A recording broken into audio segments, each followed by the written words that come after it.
मिलिंद सोमणचं नाव घेतलं की अनेकांच्या डोळ्यापुढे त्यांनी मधु सप्रेसोबत 1995 साली टफ शूजच्या जाहिरातीसाठी केलेलं फोटो सेशन उभं राहतं.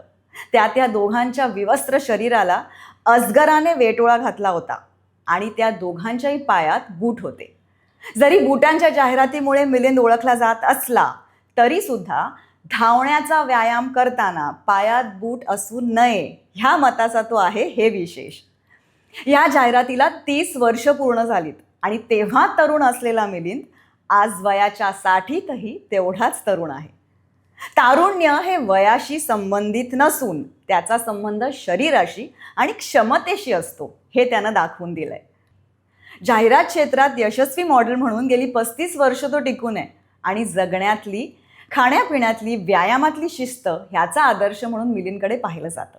2025च्या जून महिन्यात झालेल्या फिट इंडिया या उपक्रमात त्याने चालत आणि सायकल चालवत 3 तासात 330 किलोमीटरचं अंतर पार केलंय.